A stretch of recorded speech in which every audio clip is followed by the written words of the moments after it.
की कशा प्रकारे 2016 साली त्या ठिकाणी नोंदवलेल्या गुन्ह्यामध्ये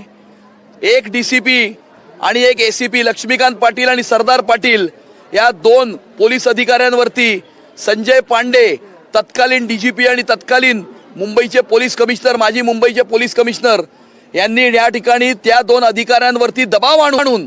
संपूर्ण प्रक्रियेला, संपूर्ण व्यवस्थेला, संपूर्ण न्याय व्यवस्थेला झुगारून दबाव आणून त्या ठिकाणी आत्ताचे मुख्यमंत्री देवेंद्र फडणवीस साहेब आणि उपमुख्यमंत्री एकनाथ शिंदे साहेब यांच्यावरती गुन्हा नोंदवण्याकरता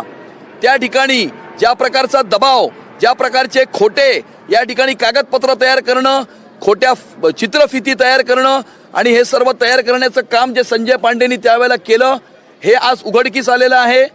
महाराष्ट्राच्या डीजीपींनी या ठिकाणी पत्र लिहिलेलं आहे आणि त्या पत्रामध्ये ह्या संपूर्ण ही जी कहाणी आहे ही महाराष्ट्राच्या अराजकतेची कहाणी